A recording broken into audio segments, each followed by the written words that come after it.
Hi, I'm Bennabelle, but you can call me Belle. This is one episode in my Tinkering Bell series. In the Tinkering Bell series, I showcase my metaphysical and esoteric tinkerings, a practicum based on my particular idiosyncrasies in the craft. This is episode 5, Divination with Chinese moon blocks, and don't worry if you can't get a hold of these precise red wooden blocks. I'll show you an even more old school method to this divinatory tool that you can make for yourself. These are the classic Chinese moon blocks for divination that you'll see in Taoist and Buddhist temples. They're used to communicate directly with gods and spirits. The traditional perception here is unequivocally that of divine communion. Once upon a time, if you were a priest or priestess coming before the gods to get a question answered, what you see here, these divination moon blocks, might not be exactly what you'd be using. Instead, you might be using this. Yes, that's right, clam shells. Later in this video, I'll show you how you can save clam shells from your next seafood dinner, clean them out, and consecrate them for use in moon block divination. Moon, water, clams come from the water. Am I the only one intrigued? Okay, let's move on. Lore has it that moon block divination began in Neolithic China with tortoise shells. You would use 2 empty tortoise shells to perform this divination. What you see on the left on screen would represent yang. What you see on the right would represent yin. I'll explain what I mean by yin and yang in a bit. Priests, priestesses, and yes, well, witches, in particular witches from those cultures who lived by the seas, also used clam shells for the moon block divination. I'm not so sure they called it moon block divination. I'm just calling it that for convenience of reference. It was a way for ancient diviners to get their instructions from the deities. Eventually, this concept of moon block divination evolved into the red moon blocks that are commonplace today. They're one of the oldest forms of Chinese divination alongside the I Ching, though throughout history have taken many forms, from tortoise shells to clam shells to these crescent-shaped wooden blocks. You'll also often find inscriptions or sigils painted onto the moon blocks. At temples, the name of the temple or the name of the lineage of priests or priestesses at that temple might be inscribed onto the moon blocks. Among individual practitioners, the inscriptions run the whole gamut, but will most likely be magically significant to the practitioner, such as a form of sigil crafting. Say you have your own set of red moon blocks. It's going to be a rather typical practice to first consecrate and charge the moon blocks. There are more ways to consecrate your divination tools than I have time to cover, so I'm just going to address the one I've seen most common among Asian practitioners of witchcraft. You'll need a red candle. In Chinese and Taiwanese witchcraft, red is going to be the staple go-to color for candles. Working candles tend to be red. Candles for spell crafting tend to be red, so we don't really do that whole color-coded candle wax thing you find more prevalent in Western modalities of witchcraft. Instead, the candle is empowered with the practitioner's intentions through sigils, symbols, and even phrases or words inscribed onto the wax. So to start, you'll be inscribing the red candle. Here we'll be working with a power cross. This is a classic power symbol often found in traditional Chinese craft. It calls upon the 4 directions and 4 seasons, divine protection, and a call to nature spirits and the 4 directional guardians. It's a symbol of personal sovereignty, the sign of the Magi. Once upon a time, this was probably done with black ink and a calligraphy brush. So if it makes you feel more authentic and badass to use a calligraphy brush and an inkstone, I say go for it. I personally have no qualms over using a Mr. Sharpie permanent marker, so that's what I use. I do consecrate the Mr. Sharpie before use in ritual or spellcrafting, but still, it's a marker. No one will judge you for not going all Han Dynasty old school. Just a note, although I tend to inscribe just one power cross near the top of the candle, you'll also see practitioners inscribing 4 down the candlestick, or even 5, to call upon the 5 elements, or even 7, especially if you're into spirit summonings. 7 resonates with the netherworlds, and so the number 7 is used to connect with spirit entities, ghosts, hungry ghosts, the dead, and other realms. Now, if you're really interested in following my ritual for empowering the divination tool, check the description box for the link to this video's companion post. A free downloadable PDF with written instructions will explain everything you need to know step by step. You can use this ritual to empower your red moon blocks, clam shells if you opt for the clamshell divination method, or any divinatory tool for that matter. It's a classic, tried and true ritual in Chinese or Taiwanese witchcraft, so for sure give it a try. I have a feeling you're really gonna like it. I won't be demonstrating the actual ritual on camera. Here's why. If I did this for real, then I don't really want it to get filmed. That's just, I don't know, it's weird. If I did it just for show, for this video, then I feel kind of silly going through the motions, you know? It would feel really forced and fake, so the ritual instructions are written out for you and I think are pretty easy to follow, so long as you're willing to read it. Okay, now how do you actually operate this thing? The mechanics of it is easy. The intention setting is what gets complex. The specific presumption of moon block divination is you're communicating with a deity or spirit entity. So you need a deity or spirit entity, and you need to first connect with that deity or spirit. That can be as simple as prayer, and then you toss the moon blocks, or it can be as complex as a ceremonial summoning ritual. This result, one up, one down, means yes, affirmative, balance of yin and yang. This, both down, means no, negative, double yin.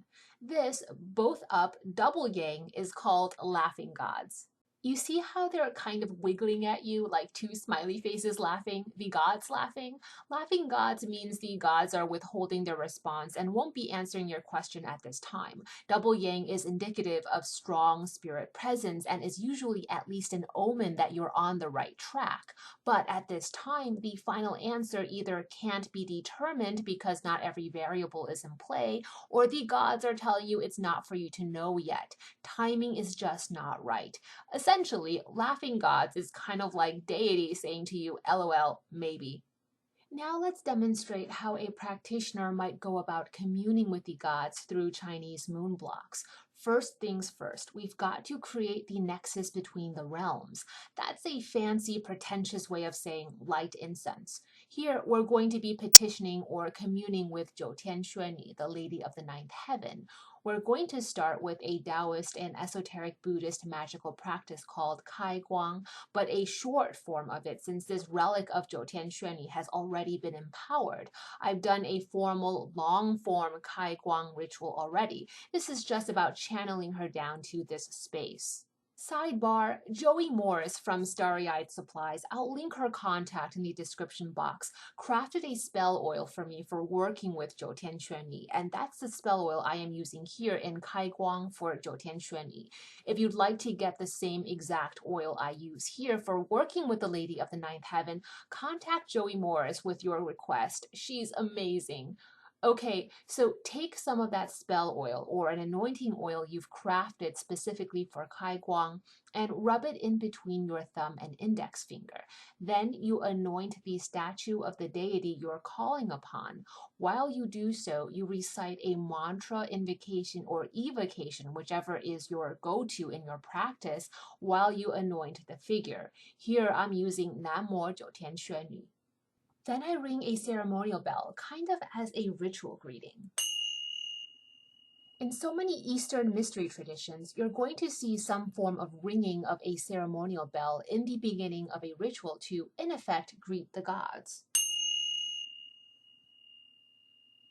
Then you're going to take the divination or communion tool, the moon blocks, and pass it through incense smoke.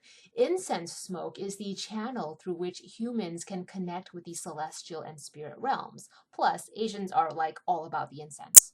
Sidebar, this is not part of the ritual, but just an insert of info. You can always clear the energies from your moon blocks by passing a selenite stick or selenite wand over them. That way, you don't need a whole bunch of moon blocks, one for each of your many spirit purposes and deities. You can use one for everything. Just clear it before and after each use. Okay, back to the divination. We're communing with Zhou Tianxuanyi and asking her a question. At this point, you should have sufficiently imbued the moon blocks with incense smoke, and while doing so, stated your question to the deity or spirit you're making contact with. This is when you present the question and talk to spirit. Then toss the moon blocks onto the table or ground and read the deity's response. Here I've asked Zhou Tianxuanyi if she's present with us right now, watching over you and me. The answer is yin and yang in harmony. So yes, she is present with us. Aw, how lovely. Now let's switch gears and showcase another use for moon blocks. Say you've completed crafting a spell or talisman or anything of that sort. It's common practice in Eastern mystery traditions to then ask the gods for an affirmation that the spell is right and will do as you intend it to do. Here I've crafted some prosperity oil, which you see in the vials in the background. We're going to use our moon blocks to consult the gods. Imbue the moon blocks with incense smoke, and while you do this, present your inquiry to the gods. Here, of course, you'd identify a specific deity or spirit, such as your patron deity, the deity or spirit you've invoked for the craft, or the name of an ancestor. You'd want to be specific and identify that entity by name. Here in the first round of work, the answer was double yin, or no, in the negative. Cai Shen, the deity I worked with in crafting this prosperity oil, is telling me no, I missed something or overlooked a critical step. I need to backtrack and try again. So I recraft my spell and ritual and try again. I redo the entire process for the prosperity oils.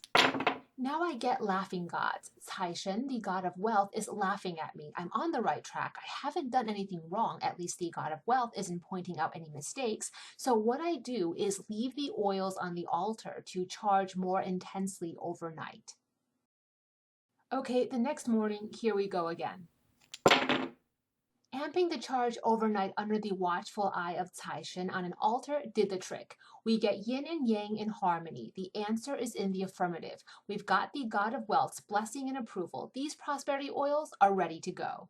One more demonstration. Say I crafted a food talisman. Now I want to see if this food talisman is adequately charged and will be effective in executing the purpose the talisman is intended for. I'll use the divination moon blocks to consult the gods about it. Once more, opposites yin and yang means harmony. The answer would be yes, the talisman is properly crafted. Both with the rounded side up is double yin, so that's a no. I took a misstep somewhere in my craft and I should try again. A stronger charge is needed if I want this talisman to be successful. And here is what double yang looks like. Yep, that's right, you remember, laughing gods. I'm on the right track. Just leave the talismans on the altar or in sacred space to charge one more night and consult again in the morning. Now let's cover common practices in Chinese witchcraft or Taoist sorcery when working with moon blocks. When you're talking to spirit and making contact, presenting your inquiry for divination, if the spirit entity is considered a land spirit, earth or nature spirit, animal guardian, ghost, or lower vibrational entity, say an entity from the netherworlds or underworld, when you pass the moon blocks through incense, you don't hold still, but rather you'd pass it in circles, leftward, counterclockwise. If you're contacting a celestial spirit, a god, goddess, a Buddha, Bodhisattva, or an ancestor, then you pass the blocks through the incense clockwise, going rightward. Just remember, clockwise and rightward if working with a yang dominant spirit, a celestial spirit, heaven, or the dearly departed. Oh, sorry, not to get complicated, but if it's a recently departed, like within the last 49 days, then you go leftward because the soul of that deceased is still here on earth, earthbound, wandering around. Over 49 days, when contacting someone who's been dead long after 49 days, you do what you see here, clockwise and rightward. If you've been following my channel for a while now, then you know about my little gargoyle friend and the summoning of a tulpa. Say you want to communicate with a tulpa spirit, or maybe you call this entity a servitor. To commune with a servitor or tulpa through moon blocks, present your question while passing the moon blocks leftward or counterclockwise. Nice. Here my little gargoyle friend is laughing at me, or laughing at us, at how silly I look filming this to make a video. He thinks all of this is kind of goofy. Let me explain why the right and left circles when questioning. Right clockwise corresponds with the energy yang, and yang is the force dominant in the heavens in higher vibrational realms. Left counterclockwise corresponds with the energy yin, and yin is the force dominant in the lower realms and also here on Earth. Earth spirits, ghosts, hungry ghosts, land or nature spirits tend to be yin, with the exception of land spirits that became gods. So directional deities, for example, you'd go right or clockwise. I know, Asians like to be so complicated. Quickly here, let's go through a few examples so you get a better sense of the clockwise and counterclockwise distinction. Communing with Kuan Yin, go right, clockwise. 九天玄女, the Lady of the Ninth Heaven, yep, clockwise. The Amitabha or Amitofo Buddha, any Buddha for that matter, clockwise. Ganesh, right, clockwise. Shiwangmu, the dark goddess, and for that matter, any of the directional deities, right, clockwise.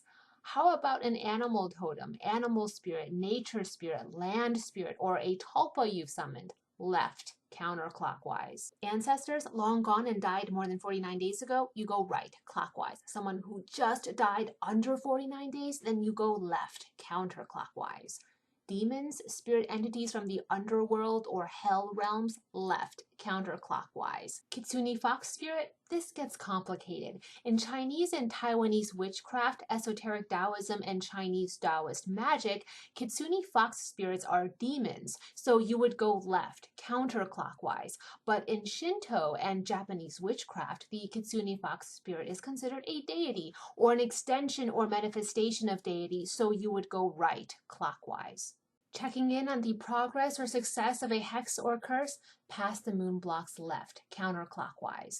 Craft for healing, benevolence magic, consulting the medicine Buddha, right, clockwise. And here on screen, you see instead of moon blocks, you can use consecrated and powered clam shells as your divinatory communication tool. Okay, enough examples. Hey, Taoism as a religion is a polytheistic tradition, so if you really want me to list out all the gods you could call upon and why or how, this is going to turn into a 10-hour-long video. So let's cut it here and acknowledge there's plenty more for you to research after this video. Wait, one more. Sea witches, or those who work with water spirits. Matsu is a sea goddess revered in the southern regions of China and in Taiwan. She's really popular in Taiwan, actually. Taiwan being an island and all makes sense. Lore has it that a shamaness from Mizo Island cultivated her consciousness and spirituality to the point of becoming deified or immortal, and is now venerated as a sea goddess.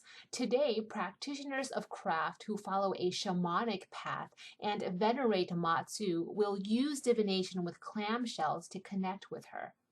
Sea priestesses, those who practice ocean magic or work with water spirits, will often keep as one of their sacred tools a pair of clam shells for divination. And this is pretty easy for you to source, I think. Clean out 2 clam shells, bury them in salt and talismans overnight to cleanse them fully, and then follow the ritual for empowering the tools that we demonstrated earlier with the moon blocks. When contacting water spirits, gods and goddesses of the ocean or seas from any pantheon, this is by no means limited to Chinese Taoism, clamshell divination is almost a must.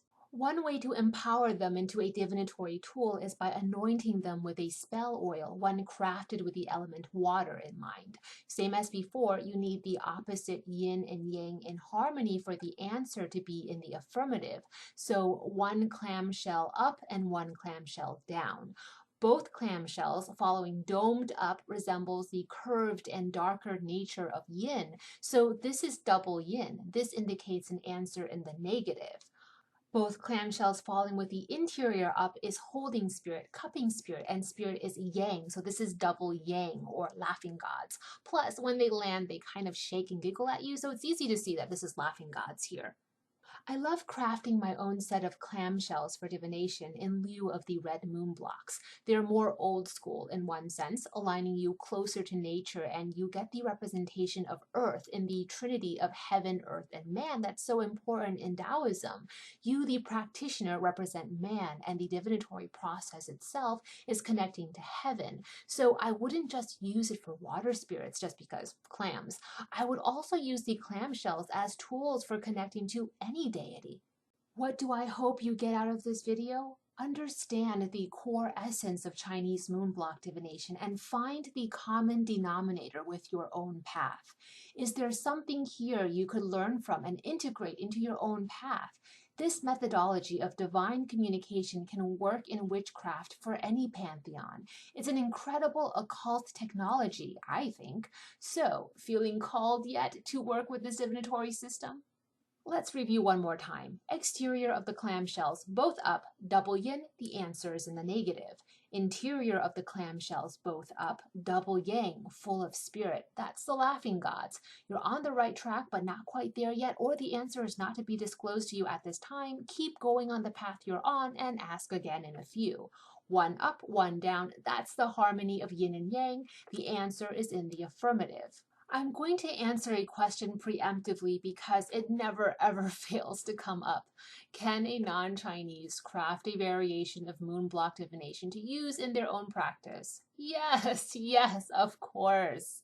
From my heart to yours, I am personally inviting you to take the ideas presented here and put your own twist on it. Synthesize these core concepts with your own path or your own tradition to produce something totally innovative, unique, and amazing. It's not the wood or materials used, the crescent shape or the red color of these moon blocks that give it the power to connect you with spirit.